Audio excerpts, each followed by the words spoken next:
Si vous ne voulez pas finir avec un mal de tête monumental au lieu des clés de votre nouveau joujou, restez. Car je vais vous expliquer ce qu'il ne faut jamais faire lors de l'achat d'une voiture d'occasion. Pour bien commencer, nous allons passer en revue la situation typique. Nous trouvons la voiture idéale dans une annonce, le prix semble juste et, à première vue, tout semble parfait. Cependant, lorsque nous nous précipitons dans l'achat, il est facile de négliger des détails fondamentaux, comme l'état réel du moteur, la transmission, l'historique du véhicule et une multitude de facteurs qui peuvent compliquer l'expérience de posséder une voiture. Et attention, il ne s'agit pas de se méfier de tout vendeur, mais d'être prudent, car on ne sait jamais si le propriétaire précédent a bien entretenu cette voiture ou si le concessionnaire a effectué l'inspection nécessaire. Ici, nous allons prendre ces points et détailler, un par un, les aspects indispensables pour que votre achat soit beaucoup plus sûr. Ne pas effectuer une inspection préalable. Avez-vous entendu cette phrase qui dit qu'il vaut mieux prévenir que guérir? Eh bien, elle s'applique parfaitement à l'achat d'une voiture d'occasion. La première grande erreur que commettent beaucoup de gens est de ne pas faire effectuer une inspection préalable par un mécanicien de confiance ou un atelier spécialisé. Beaucoup de personnes se fient uniquement à l'essai de conduite. Ou, pire encore, à la parole du vendeur. Et supposent que la voiture est en parfait état parce qu'on le leur a dit. Grave erreur. Rappelez-vous que, malheureusement, tous les vendeurs ne sont pas honnêtes, et même si certains le sont, bien souvent, ils ne connaissent pas en profondeur les défauts potentiels de ce véhicule. L'inspection préalable ne consiste pas seulement à vérifier si le moteur est propre, s'il y a des brises étranges ou si les freins fonctionnent. Il faut faire un examen plus complet, en vérifiant des détails comme l'état des tuyaux, les niveaux d'huile et de fluide, l'état des pneus, les systèmes électriques, les suspensions. Et, en général, tous les composants clés. Si vous engagez un spécialiste, celui-ci pourra détecter des anomalies qui ne se voient pas à l'œil nu. De plus, un rapport d'inspection professionnelle peut vous aider à mieux négocier le prix.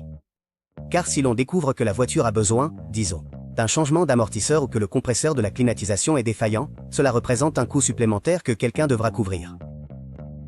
Maintenant, vous vous demandez peut-être, mais comment trouver un mécanicien de confiance?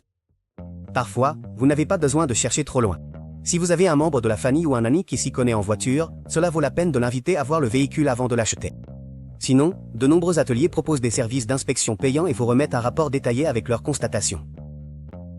Investir un peu d'argent dans cette révision peut vous faire économiser des sommes énormes à l'avenir. Imaginez découvrir que la transmission est en mauvais état seulement après avoir signé le contrat. Cela serait vraiment un casse-tête et un trou dans le budget. D'un autre côté, gardez à l'esprit que tous les problèmes ne sont pas un obstacle absolu à l'achat. Une fois que vous avez le diagnostic, vous pourrez décider si vous êtes prêt à assumer certaines réparations, tant que le prix le justifie, ou si vous préférez continuer à chercher d'autres options. L'important est de prendre la décision avec le plus d'informations possible, et l'inspection mécanique est le point de départ le plus fiable. Ainsi, pour éviter des surprises coûteuses, n'achetez jamais une voiture d'occasion sans d'abord effectuer une inspection mécanique approfondie. Il se peut que tout soit parfait et, dans ce cas, vous aurez la tranquillité d'esprit de savoir que votre investissement est soutenu par un professionnel qui certifie son bon état. Et si vous trouvez des défauts, il sera toujours préférable de le savoir avant de mettre l'argent sur la table. C'est le premier grand pas vers un achat sécurisé. Et croyez-moi, cela vous épargnera bien des larmes et des factures à l'avenir. Continuons avec la prochaine erreur à éviter à tout prix. Erreur 2. Se fier uniquement à un rapport d'historique. Quand quelqu'un vous dit « cette voiture a un historique propre », il vous parle probablement de rapports comme Carfax, AutoCheck ou tout autre service d'historique du véhicule.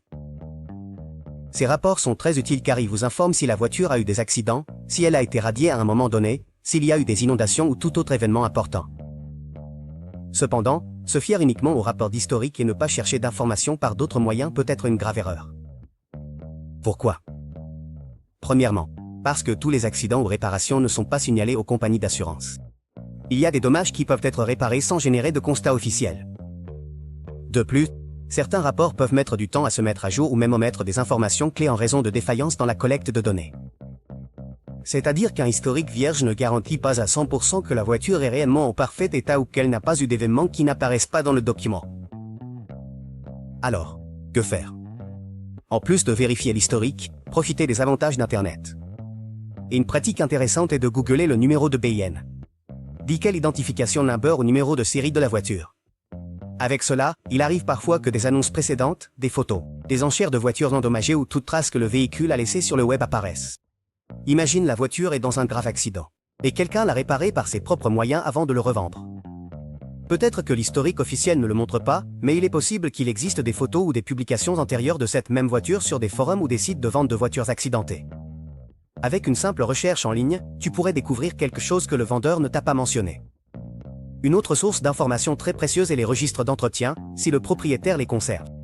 Facture de service en atelier, changement d'huile, révision des freins, remplacement des pneus et tout ce qui est lié à l'entretien du véhicule. Ces documents peuvent t'aider à savoir si l'ancien propriétaire s'est soucié de le maintenir en bon état ou s'il s'est contenté de résoudre les problèmes quand il était déjà trop tard.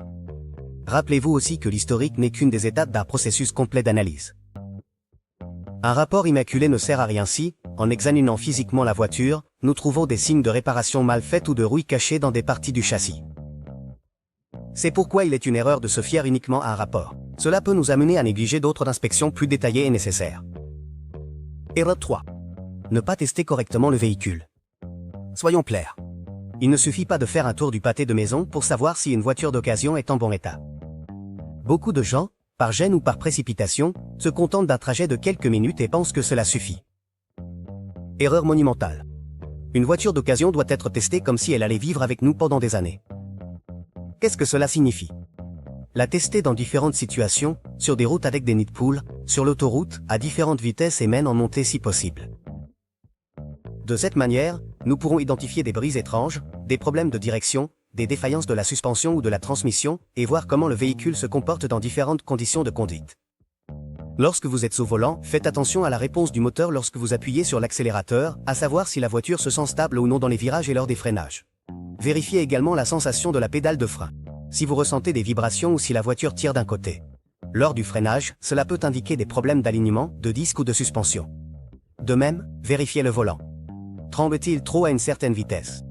La voiture tire-t-elle vers la gauche ou la droite? Tous ces détails sont des signaux d'alerte. Une autre recommandation est d'allumer et d'éteindre la climatisation et tous les dispositifs électriques pour voir s'ils fonctionnent correctement.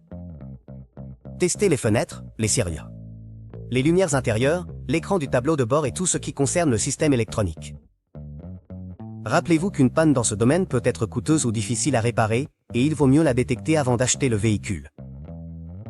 Maintenant, si la voiture qui vous intéresse se trouve dans une autre ville ou un autre état, et que vous n'avez pas la possibilité de l'essayer. Personnellement, ne te fie pas uniquement à une vidéo que t'envoie le vendeur. Cherche une tierce personne de confiance dans la région, un ami, un membre de la famille, ou même un service d'inspection externe, qui puisse tester le véhicule pour toi et te donner un avis impartial. Il s'agit de ton argent et de ta tranquillité d'esprit, donc cela vaut la peine de faire cet effort. Un bon essai routier ne confirme pas seulement l'état mécanique de la voiture, mais nous aide aussi à savoir si nous aimons l'expérience de conduite de ce modèle. Parfois, nous voyons une voiture spectaculaire de l'extérieur, avec un prix attractif, mais au moment de la conduire, nous découvrons qu'elle n'est pas confortable, que la visibilité est mauvaise ou que le siège ne s'ajuste pas bien à notre posture. Ces détails influencent énormément l'expérience quotidienne. Et il est crucial de les considérer avant de prendre la décision finale. Erreur 4. Oubliez de comparer les prix du marché. As-tu entendu la phrase « L'information, c'est le pouvoir ». Dans le monde des voitures d'occasion, rechercher le prix réel du marché est fondamental pour ne pas finir par payer trop cher. L'une des erreurs les plus fréquentes est de s'emballer pour une voiture spécifique, de croire que le prix que te propose le vendeur est une aubaine. Et ne pas se donner la peine de comparer. Puis tu découvres que le même modèle, avec moins de kilométrage, se vend moins cher ailleurs. Et c'est déjà trop tard.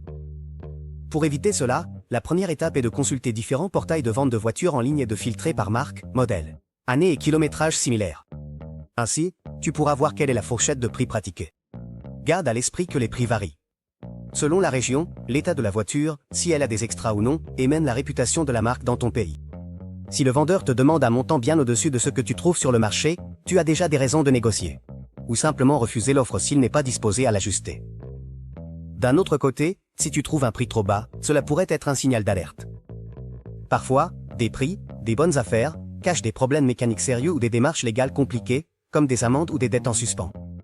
Aucun vendeur ne donne son argent, alors méfie-toi quand quelque chose est trop beau pour être vrai. Un autre facteur à considérer est ce qu'on appelle les coûts cachés. Souvent, le prix de la voiture n'inclut pas les frais de transfert, les impôts, les coûts d'inspection ou de réparation qui sont en attente.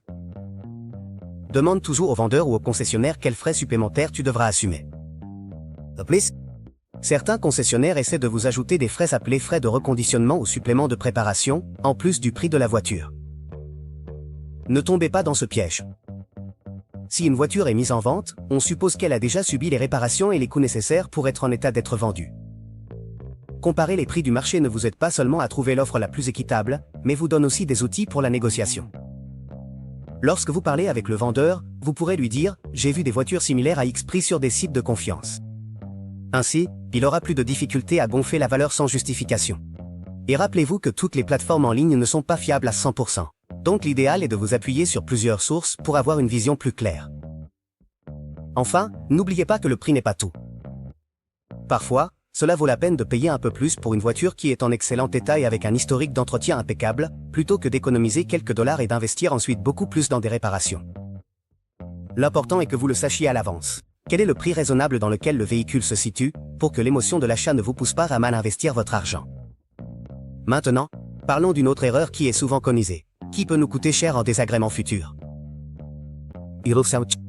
Payer des frais supplémentaires injustifiés. Imaginez cette scène. Vous avez déjà vérifié la voiture, vous avez fait votre essai routier, le prix vous semble raisonnable et vous êtes prêt à conclure l'affaire. Mais au moment de vérité, le vendeur ou le concessionnaire vous présente une longue liste de frais supplémentaires. Que ce soit la documentation, le prétendu nettoyage en profondeur, ou le fameux frais de reconditionnement. Tout à coup, le prix final de la voiture a augmenté de plusieurs centaines ou milliers de dollars. Cela vous semble familier? C'est un stratagème très courant dans certains endroits pour augmenter leurs bénéfices aux dépens des acheteurs imprudents. L'erreur ici est d'accepter tous ces frais sans poser de questions. Dans la plupart des cas, le coût de reconditionner une voiture, c'est-à-dire la nettoyer, vérifier certaines pièces, changer les pièces d'usure courantes, devrait déjà être inclus dans le prix de vente. Il n'est ni logique ni juste qu'on te vende la voiture et qu'on t'oblige en plus à payer pour la mise au point, comme si c'était un supplément. Si le vendeur te dit que le prix est X et qu'il ajoute ensuite 500 $ en frais administratifs et 300 autres en détails esthétiques, remets tout en question. Demande des explications claires et, s'ils n'ont pas de justification, exige qu'ils suppriment ces frais. Certains frais qui sont valides incluent les taxes et les tarifs exigés par la loi locale, ou les coûts de transfert de titres, car cela fait partie du processus bureaucratique. Cependant, même dans ces cas, il est recommandé de vérifier combien on paie habituellement et s'il s'agit vraiment de ce qui est légalement établi, ou si le vendeur exagère. Les chiffres pour augmenter sa marge de profit. D'un autre côté, si le concessionnaire propose des services supplémentaires comme des garanties prolongées ou des plans d'entretien, il faut les évaluer avec soin. Parfois, une garantie prolongée peut être un bon investissement, surtout si la voiture est plus ancienne ou si le fabricant ne couvre plus le véhicule. Mais il faut lire les petites lignes. Que couvre-t-elle exactement? Combien cela coûte-t-il? Y a-t-il des franchises ou des limitations? Si on essaie de te le vendre en bloc, sans t'expliquer les avantages réels, tu pourrais payer pour quelque chose dont tu n'as même pas besoin. L'important est de ne pas te laisser emporter par l'émotion et de vérifier soigneusement chaque ligne du contrat. Demande un décompte clair des coûts. Si tu ne comprends pas quelque chose, demande. Si quelque chose ne te convainc pas, négocie ou menace de te retirer. Dans un marché aussi compétitif, aucun vendeur ne veut perdre un client sérieux juste à cause de frais inventés. Donc, s'il voit que tu es bien informé et que tu ne te laisses pas duper, il est plus probable qu'il cède sur ses coûts supplémentaires. Erreur 6. Ne pas vérifier la documentation et la légalité. Parfois, l'excitation d'acheter une voiture, surtout si nous l'obtenons à un prix que nous considérons bon, nous fait négliger. Quelque chose qui peut se transformer en un véritable casse-tête, la révision exhaustive de la documentation et la légitimité de la vente. Qu'est-ce que cela inclut? Les papiers de propriété, l'enregistrement, les certificats d'émission et tout autre document prouvant que le véhicule est ajouré, surtout, que celui qui le vend est réellement le propriétaire ou un concessionnaire autorisé. Imagine que l'on te remette une voiture avec des plaques expirées, ou avec des amendes accumulées, ou, pire encore, qu'il s'avère être un véhicule signalé volé. Même si ce n'est pas ta faute, le problème légal qui peut en découler est énorme, sans mentionner que tu pourrais perdre l'argent que tu as payé et te retrouver sans la voiture. C'est pourquoi, avant de convenir de toute forme de paiement, exige de voir les titres, l'enregistrement en cours et vérifie si le numéro d'identification du véhicule, NIV, correspond sur tous les documents et sur la voiture elle-même. De plus, informe-toi sur les lois spécifiques de ton pays ou région. Dans certains endroits, c'est l'acheteur qui assume le transfert et dans d'autres, cela se divise avec le vendeur. Il en va de même pour le contrôle des émissions polluantes ou la vérification du véhicule. Certains États exigent qu'il soit en cours de validité au moment de la vente. Si cela n'est pas respecté, vous pourriez être obligé de payer des amendes ou de subir des révisions supplémentaires. Un autre point clé est de signer le contrat de vente de manière appropriée, en détaillant le prix, les conditions convenues et la date de livraison. Si vous l'achetez chez un concessionnaire, examinez attentivement le contrat. S'il s'agit d'une vente entre particuliers, rédigez un accord simple, mais qui inclut toutes les informations essentielles. De préférence, faites-le avec des témoins ou devant l'autorité locale responsable des démarches liées au véhicule. Il faut se rappeler que certains vendeurs informels promettent de livrer les documents plus tard ou dès qu'ils les reçoivent, et c'est un signal d'alerte. Il est conseillé de ne pas conclure l'achat tant que tout n'est pas en ordre. Sinon, vous pourriez avoir de mauvaises surprises en essayant d'enregistrer le véhicule à votre nom et découvrir que ce n'était pas aussi simple qu'on vous l'avait présenté. Erreur 7. Se laisser emporter par la précipitation ou par l'émotion. Qui ne s'est pas enthousiasmé en voyant la voiture de ses rêves à un prix tentant? Il est normal que le cœur s'emballe et que nous voulions nous précipiter pour l'acheter avant que quelqu'un d'autre ne nous devance. Cependant, agir dans la précipitation et sous l'émotion est l'une des erreurs les plus dangereuses lors de l'achat d'un véhicule d'occasion. Lorsque nous laissons les sentiments dominer, nous avons tendance à négliger des détails importants et à ne pas négocier avec sang-froid. Le vendeur, s'il est astucieux, remarquera ton enthousiasme et pourrait en profiter pour te pousser à conclure l'affaire rapidement. Il y a une autre personne intéressée. Elle pourrait l'acheter dès aujourd'hui si tu ne te décides pas. Ce type de phrase est courant, et bien qu'elle puisse parfois être vraie, d'autres fois, ce ne sont que des tactiques. Pour que tu n'aies pas le temps de vérifier correctement l'état et la documentation de la voiture. Ne te laisse pas piéger par cette précipitation. Une voiture n'est pas un chocolat ou un t-shirt, c'est un investissement majeur qui nécessite réflexion et vérification minutieuse. L'émotion peut aussi te pousser à ignorer de petits défauts. Tu te dis à toi-même, allez, ce n'est pas si grave, je le réparerai plus tard. Mais en accumulant défaut après défaut. Au final, tu te retrouves avec une liste de réparations coûteuses qui te causeront un stress financier. Oui, il se peut que tu négliges un défaut grave dans la transmission, les freins ou le moteur parce que tu t'es déjà imaginé à quel point tu serais beau en le conduisant. Dans ce sens, il est toujours préférable d'avoir un plan B. Garde à l'esprit d'autres modèles ou voitures similaires qui pourraient aussi t'intéresser, afin de ne pas avoir l'impression que c'est la fin du monde, si tu n'obtiens pas cette voiture en particulier. Un autre aspect lié à l'émotion est la marque.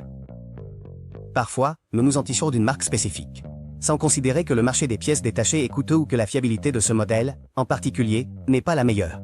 Sois rationnel. Recherche les taux de fiabilité, les prix des pièces de rechange et les coûts d'entretien de la marque. Ce que tu veux avant de prendre la décision. Tu peux adorer l'esthétique et le prestige d'une voiture, mais si chaque visite au garage va être un gouffre financier, il y a peut-être d'autres options plus sensées. Enfin, Prisa est également un ennemi du contrôle technique et des examens de conduite. Si nous sommes très pressés, nous pouvons sauter des étapes essentielles, comme celles que nous avons déjà mentionnées, essais routiers dans diverses conditions, révision avec un mécanicien, vérification des documents, etc.